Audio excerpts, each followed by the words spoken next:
Canada कितना अच्छा देश हुआ करता था ना। आराम से लोग यहाँ पे आते थे, पैसे कमाते थे, अपनी लाइफ बनाते थे एंड सब अपने अपने रास्ते निकल जाते थे। पर कुछ गलत लोगों की वजह से एंड गलत पॉलिसीज़ की वजह से कनाडा की जो गवर्नमेंट है उसने सबकी नाक में दम करके रखा है।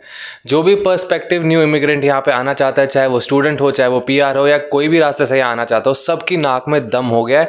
एंड उसी से रिलेटेड आज की वीडियो है। कोई एक सिंगल दिन ऐसा नहीं होता जो कि अनइवेंटफुल हो, जो कनाडा की इमिग्रेशन सिस्टम के लिए एक नॉर्मल दिन हो। हर किसी दिन, 2 दिन, 3 दिन में कोई ना कोई नया रूल आ जाता है। आज ऐसे 4-5 नए रूल आए हैं जो आपकी इमिग्रेशन जर्नी को मुश्किल में डाल सकते हैं। उन सब के बारे में हम बात करेंगे इस वीडियो में, so stay tune till the end of the video. सबसे पहला जो मेजर आज इन्होंने न्यूज़ दी है वो ये है कि कनाडा की जो गवर्नमेंट है वो नए लेजिस्लेटिव चेंजेस लाएंगे। अब अगर आपको ये पता नहीं, लेजिस्लेटिव चेंजेस तब आते हैं जब कुछ बड़ा कुछ होता है। फॉर एग्जाम्पल अभी कहीं पे भी कोई पॉलिटिकल कोई इंस्टेबिलिटी हो तो कुछ लेजिस्लेटिव चेंजेस आते हैं ताकि वो कंट्री जो है स्टेबल हो जाए एंड जो इसके पॉलिटिशियंस हैं वो जो पूरी सिचुएशंस को संभाल ले। ऐसे ही कनाडा में अभी लेजिस्लेटिव चेंजेस लाने के लिए बात हो रही है। वो लेजिस्लेटिव चेंजेस जो है वो कनाडा की जो इमिग्रेशन सिस्टम है उसको कंट्रोल करेगी। जो फाइल्स यहाँ पे आएंगे उनकी फाइल्स को देखेगी, PR की हो या फिर इमिग्रेशन हो या फिर स्टूडेंट हो, सबकी फाइल्स जो है अच्छे से चेक करेगी।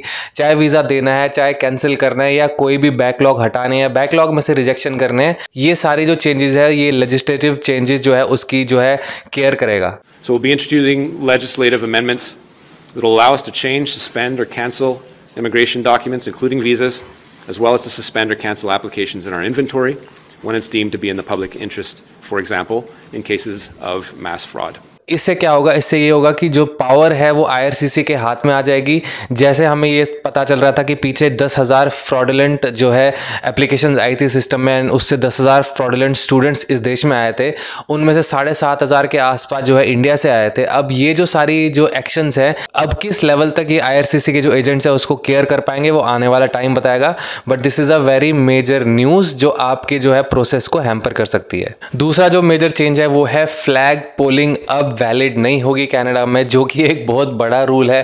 We're proposing new measures to strengthen the integrity of the immigration system. The first is to put an end to an irritant with the US, which is a practice known as flag polling. People that leave Canada with no intention to go back, no intention to spend any time in the US, but then immediately go back in to get quicker processing at the border, where they would have to wait in Canada. Flag polling uses up valuable resources on both sides of the border, slows border traffic, and prevents officers on both sides of the border from focusing on more critical tasks. When this change comes into effect, temporary residents already in Canada will have to apply online to extend their stay, and flag polling will no longer be an option. हम सबको ये पता है कि Canada में जब किसी का वीज़ा स्टेटस चेंज हो रहा था, फॉर एग्जांपल टूरिस्ट वीज़ा या फिर वर्क वीज़ा या फिर कोई भी वीज़ा अगर चेंज होने वाला होता है या फिर एक्सपायर होने वाला होता है तो वो US जाता था, US की बॉर्डर पे स्टैंप लगाता तो और U-टर्न आ जाता था। उससे ये होता था कि वो एलिजिबल हो जाता था कनाडा में फिर से एप्लीकेशन के लिए, वीज़ा की एप्लीकेशन के लिए। अब फ्लैग पोलिंग कैंसिल हो गई है। मार्क मिलर ने ये बोला है कि काफ़ी ज़्यादा बर्डन पड़ रहा था हमारे साइड भी एंड US के साइड भी। अब वो फ्लैग पोलिंग कैंसिल करेंगे। This is nothing but taking another major to hamper some dreams and कुछ लोगों की जो है इमिग्रेशन जर्नी टफ करने के लिए जो ये चीज़ें हो रही हैं एंड इमिग्रेशन को कंट्रोल लाने के लिए ये एक बहुत बड़ा स्टेप है कनाडा की इमिग्रेशन जर्नी में। अभी के लिए कोई भी डेट नहीं बताई इन्होंने कि ये कब पॉलिसीज इंप्लीमेंट होगी। सो ये सब एक स्पेकुलेशन है कि कब स्टार्ट होगा कब नहीं होगा। एक पैनिक जो है लोगों में ऑलरेडी आ जाएगा। सो अगर आप ऑलरेडी इस देश में हो एंड आपके जो वर्क परमिट वगैरह एक्सपायर हो रहे हैं, स्पाउसल वीज़ा आपको करवाना है, तो आपको अभी पैनिक करने की ज़रूरत नहीं, क्योंकि अभी कोई डेट नहीं है। आप आराम से जाके फ्लैग पोल कर सकते हो एंड अपने पासपोर्ट पर स्टैंप लगवा सकते हो। तीसरा जो बहुत बड़ा चेंज है वो है असाइलम के ऊपर, असाइलम प्रोसेस के ऊपर। In addition, we'll be introducing measures to streamline the asylum system to deal quickly with illegitimate claims. This will align us in a sense with measures that the US already has within its own jurisdiction. Recently मैंने कुछ दिनों में काफ़ी चीज़ें देखी हैं कि लोग विजिटर वीज़ा पे आते थे, यहाँ पे असाइलम क्लेम कर देते थे, फ्रॉडुलेंट एक्टिविटीज़ करते थे, झूठ बोलते थे कि उनको अपने देश में कोई प्रॉब्लम है सिर्फ कनाडा आने के लिए, क्योंकि कनाडा आना अब एक नॉर्मल इंसान के लिए बहुत मुश्किल हो गया है। इसीलिए लोग ऐसी ऐसी एक्टिविटीज़ कर रहे हैं एंड ये कहीं ना कहीं कनाडा की गवर्नमेंट को भी पता है, IRCC को भी पता है कि लोग ऐसा कुछ कर रहे हैं। इसीलिए स्ट्रीमलाइन करने की प्रोसेस हो रही है। उनके हाथ में और कंट्रोल आने वाला है। वो जो असाइलम के एप्लीकेशंस हैं उनको देखेंगे, उनको एक्सेप्ट करना है कि नहीं करना है, उनको रिजेक्ट करना है, क्या करना है, वो सब उसके बारे में अच्छे से डिसीजन लेंगे। सो इसमें भी भी लेजिस्लेटिव चेंजेस आएंगे, अभी तक ऐसा कुछ नहीं था। सो ये एक रीज़न है कि ये इसलिए कर रहे हैं क्योंकि इनको कैंसिल करनी असाइलम की एप्लीकेशंस। सो अगर आप उन लोगों में से जो ये सोच रहे हैं कि हम आने वाले 1 साल में आ जाएंगे, हमें यहाँ पे मतलब फेक तरीके से आ जाएंगे यहाँ पे विजिटर वीज़ा से एंड बोलेंगे कि हम असाइलम हमें यहाँ पे चाहिए, आपके लिए काफ़ी ज़्यादा मुश्किल होने वाली है, क्योंकि ये जो है अपनी पूरी नकेल कसने वाले हैं एंड असाइलम भी आपको आराम से नहीं मिलेगा। इसका जो सबसे ज़्यादा फ़ायदा उठाया था वो है यहाँ के इंटरनेशनल स्टूडेंट्स ने, जो अब हम सबको पता है कि इंडिया से काफ़ी ज़्यादा लोग आए, सब ने फेक एप्लीकेशंस डाली असाइलम की एंड कहीं पे उनका ये कहना है कि हमने काफ़ी ज़्यादा फ़ीस दी है इस कंट्री को एंड हमें यहाँ पे इन्होंने रातों दिन पूरे जो है इन्होंने वीज़ा के रूल्स चेंज कर दिए हैं, वर्क परमिट के रूल चेंज कर दिए, तो हमारे पास यही रास्ता बचा है एंड हम असाइलम यहाँ पर सीख करेंगे, जो कि वैलिड नहीं है। I know, I can understand their situation, उन्होंने पैसा इन्वेस्ट किया है, but somehow this is not valid कि इंटरनेशनल स्टूडेंट यहाँ पे आके असाइलम क्लेम कर रहे हैं एंड उसको स्टॉप करने के लिए भी ये एक लेजिस्लेटिव चेंजेस इन्होंने लाए हैं ताकि काफ़ी ज़्यादा कंट्रोल उनके हाथ में आ जाए और वो फटाफट जो है एप्लीकेशंस कैंसिल कर दे। और सबसे बड़ा जो झटका है वो पॉइंट नंबर 4 है कि LMI के पॉइंट्स जो अब मिलते थे 50 पॉइंट, वो अब नहीं मिलेंगे।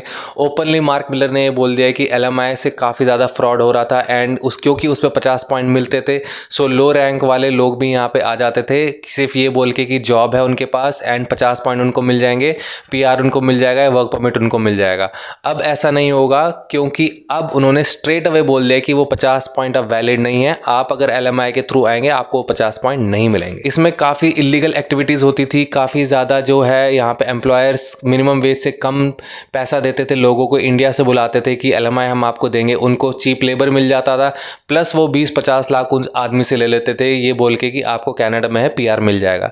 बट अब ऐसा कुछ नहीं होगा, LMI का रूट भी कैंसिल कर दिया है। Finally, of interest to this, and people that follow this issue, we're implementing further measures that will reinforce program integrity and reduce potential LMIA fraud, such as removing additional points that candidates receive under express entry for having a job offer.